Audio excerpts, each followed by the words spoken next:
Every neighborhood has that one house that kids don't visit anymore. Not because it's scary, but because something about it just feels wrong. For the Miller family, that house was their own. They'd only moved in 3 months earlier, right before Halloween. Nice neighborhood, friendly neighbors, lots of kids. The perfect place for their son, Caleb, who was 7, to go trick-or-treating. That first Halloween night went by perfectly, almost too perfect. Caleb dressed as a pirate. They walked door to door, laughed, collected candy, came home and went to bed happy. Then, around 3:03 a.m., came a knock at the door. Mr. Miller thought maybe it was teenagers pulling a prank. But when he peeked through the window, there were children standing on the porch, 4 of them. Old-fashioned clothes, hand-stitched costumes that looked like they were from another century, a clown, a scarecrow, a princess, and a boy in a paper skeleton mask. He opened the door just a little. "You kids okay? It's 3 in the morning." The princess tilted her head. Her voice was barely above a whisper. "Trick or treat?" Mr. Miller chuckled nervously. "Halloween's over, sweetheart. You're a day late."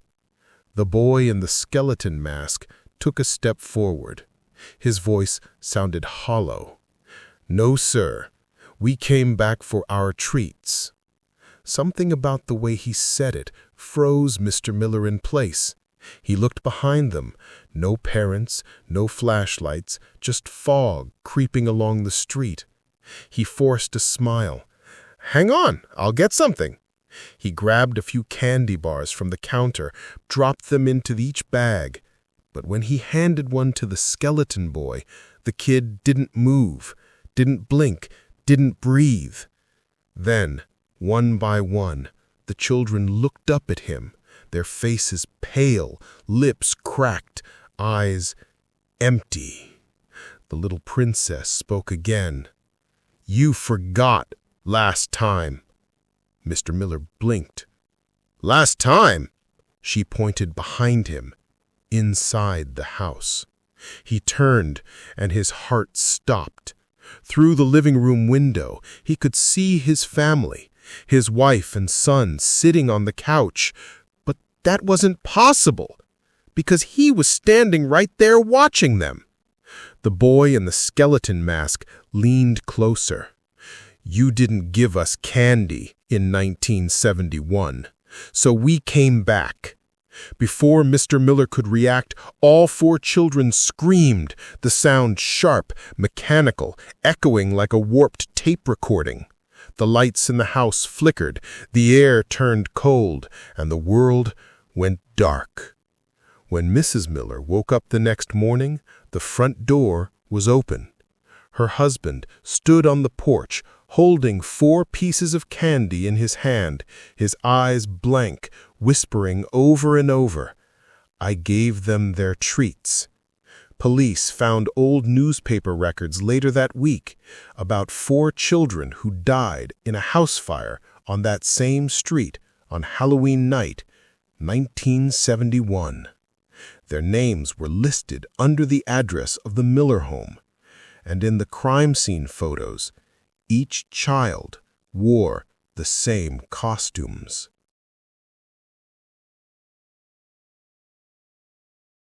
When Jack and Lena bought the old farmhouse, they knew it needed work. Creaky floors, bad wiring, strange noises at night.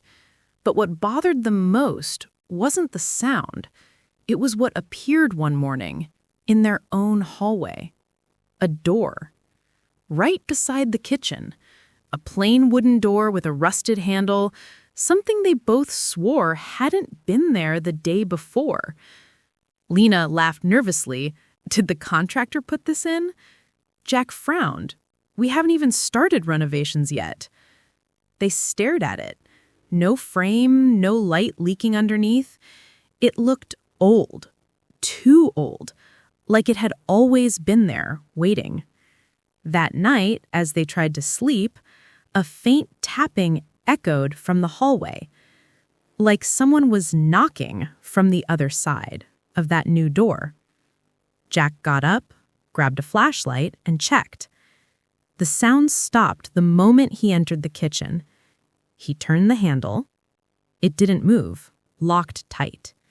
When he leaned closer, he saw faint scratches around the frame, like fingernails clawing from inside.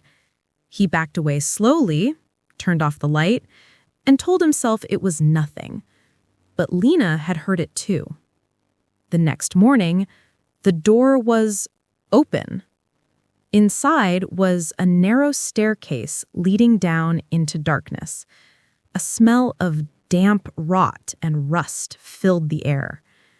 Lena whispered, "I thought this house didn't have a basement." Jack shook his head. "It doesn't. There's nothing under this section. The realtor even showed me the plans." They should have closed it and walked away. But curiosity never listens. Jack grabbed his flashlight. Just a quick look. Lena stayed by the doorway, gripping her phone like a lifeline. He took the first few steps. Wood creaked under his weight. The light flickered. "Jack?" she called. "What do you see?" His voice echoed faintly. I think there's something down here." Then silence. "Jack! Jack, say something." Then from the dark, "It's not a basement." The flashlight clicked off.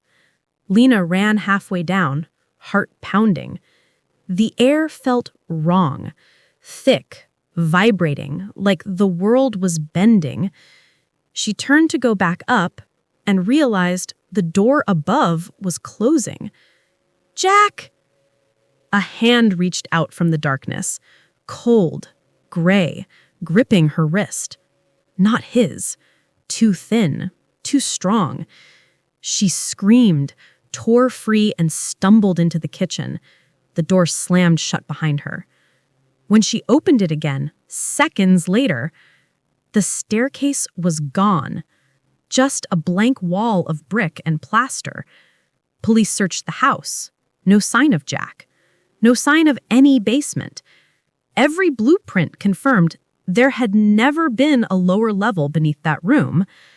But sometimes when Lena can't sleep, she still hears faint knocking, coming from inside the wall where that door once stood. And if she listens long enough, she can still hear his voice whisper, "It's not a basement." There's something special about Halloween thrift stores. They smell like dust and forgotten memories. Shelves stacked with broken decorations and old costumes that look like they've seen too much. That's where Lila Henderson found The Mask.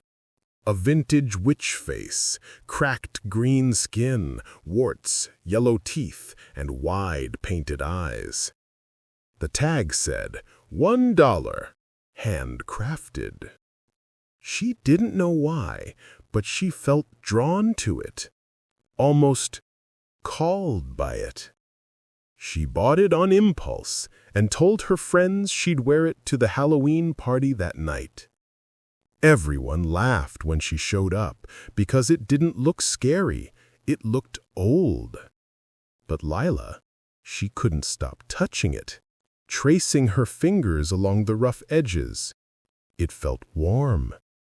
Later that night, after a few drinks, her friend Megan joked, "Try it on already, witch."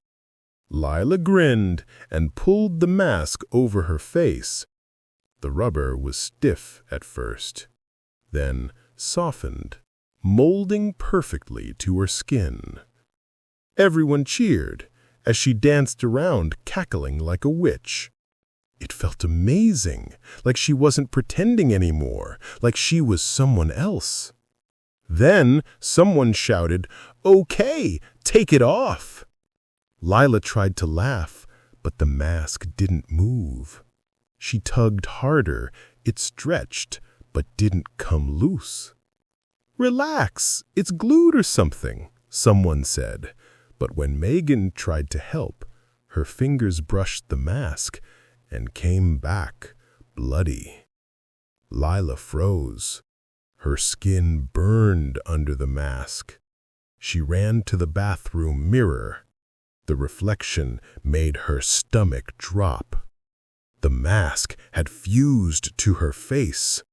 Her lips moved, but the witch's mouth moved with them. When she screamed, the sound came out distorted, like two voices overlapping. The others panicked, trying to peel it off, but the more they pulled, the more it tore her skin. Someone called 911, but the line filled with static, and a rasping voice whispered, "It fits her now." Lila collapsed, clutching her head. Inside her mind, another voice whispered, not in words, but in laughter.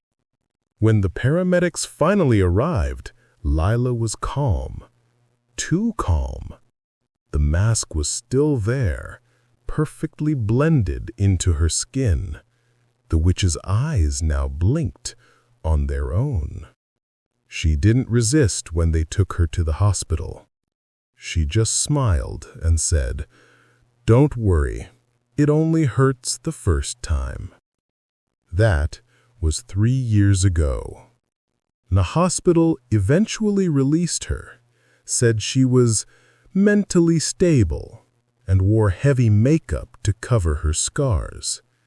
But every October, people in her neighborhood see her walking down Main Street.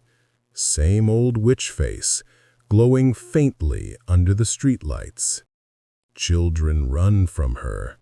Adults look away. And if anyone asks about the mask, she just touches her face gently and says, "I don't wear it anymore."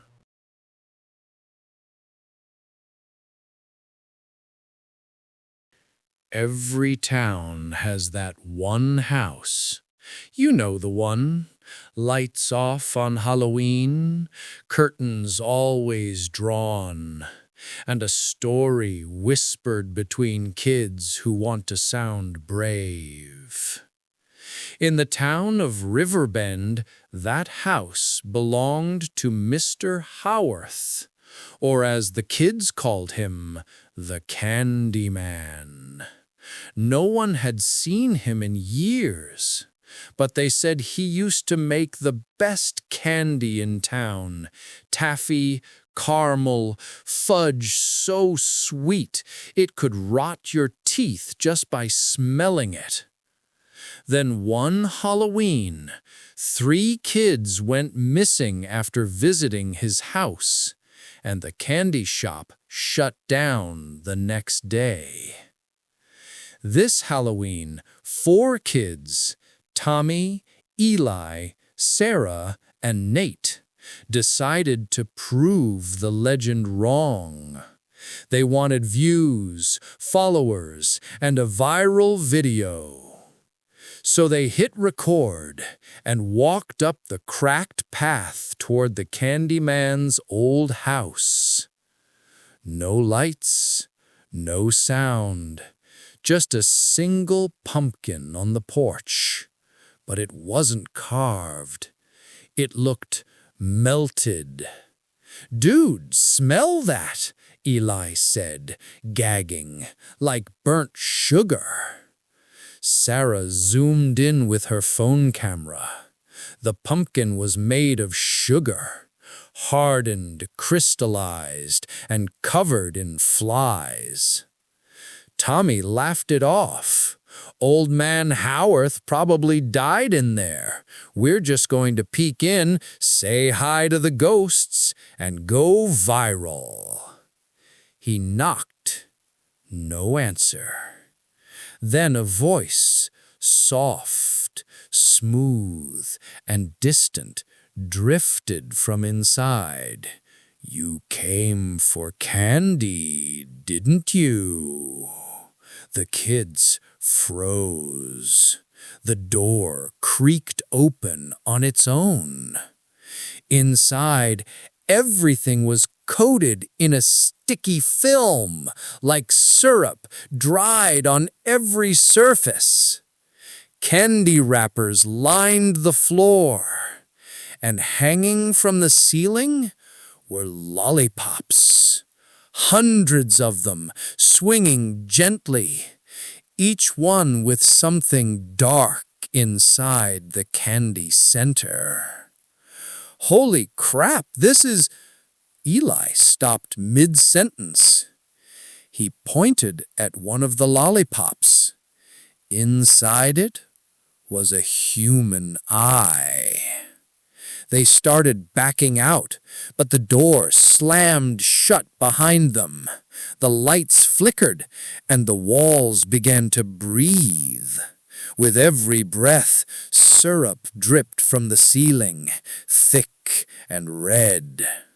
Then the voice again, closer this time. "Don't be greedy, children. Everyone gets a taste." Tommy turned and saw a man in the hallway, pale, smiling, his mouth too wide. His teeth looked like jagged pieces of rock candy, glinting under the dim light. Who are you?" Sarah whispered. The man stepped forward, his hands dripping something red. "I'm the Candy Man. Would you like to try my newest flavor?" He held out a candy, a perfect red jawbreaker. But inside it, faintly visible, was something pulsing. Tommy screamed and swung a flashlight at him, but it stuck to the air, frozen in place, like time had thickened into syrup. The Candyman smiled wider. "The trick," he whispered, leaning close to Sarah, "is that the treat is you." The syrup on the walls began to move, reaching out, pulling the kids toward it. Their screams bubbled, muffled, as the syrup swallowed them whole. When the police finally entered the house 2 days later, they found nothing but a sticky floor and dozens of sugar statues, lifelike, terrified faces trapped behind clear candy shells. And on the porch, a bowl of fresh candy. Each wrapper had a single name written on it: Tommy, Eli, Sarah, Nate, and a note written in red sugar: "Happy Halloween from the Candyman." Every Halloween, 12-year-old Ethan Collins carved a pumpkin with his dad. It was their little tradition, just the two of them sitting on the porch, hands covered in pumpkin guts, laughing at how bad their designs were. But this Halloween was different. His dad was gone. A car accident in June had left the house quieter than Ethan could stand. Still, he wanted to keep the tradition alive. He picked a pumpkin from the patch behind their home, big, heavy, perfect. And when he sliced it open, something strange happened. He swore he heard a whisper. It was faint, like air moving through a crack in the wall.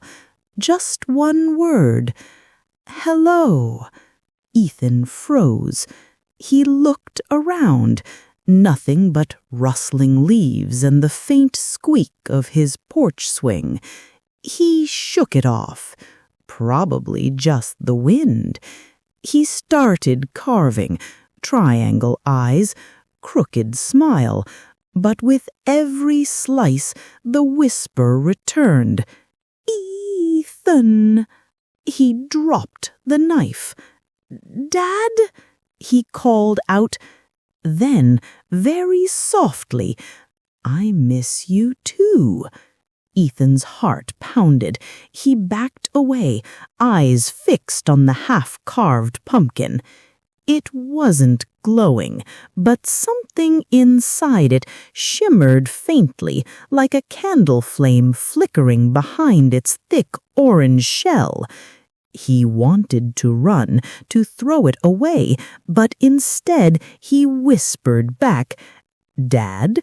For a few seconds, nothing. Then the pumpkin's jagged mouth twitched. Not a trick of light. It moved. "Do you want to see me again, Ethan?" The voice was deeper now, mixed with static, like his dad's voice coming through a broken radio. Tears filled Ethan's eyes. "Yes, please." Then carve deeper. So he did. The knife cut through the thick shell easily this time, too easily. And when he reached inside to clear the pulp, his hand touched something wet. It wasn't pumpkin. It felt like skin. He yanked his hand out, but there were fingernail marks in the pumpkin now, human fingernails. The whisper turned into breathing. Then a muffled voice screamed from inside the pumpkin, "Let me out, Ethan!" Ethan stumbled back, and the pumpkin began to bulge and crack. Light leaked from the seams, glowing red, not orange. The porch lights flickered, and with a loud pop, the pumpkin exploded open. Chunks of orange flesh splattered the floor. Inside the mess, something moved. A small, twisted hand gripping the carving knife. Ethan screamed and ran into the house, slamming the door behind him. But the whisper didn't stop. It followed him through the vents, through the cracks in the wood, through the power lines humming in the walls. That night, the police found Ethan's front door open, lights flickering and pumpkin seeds scattered down the hallway. No sign of Ethan. Only one thing left behind. A single pumpkin on the porch, freshly carved, and on its face carved letters spelled out, "See you next Halloween."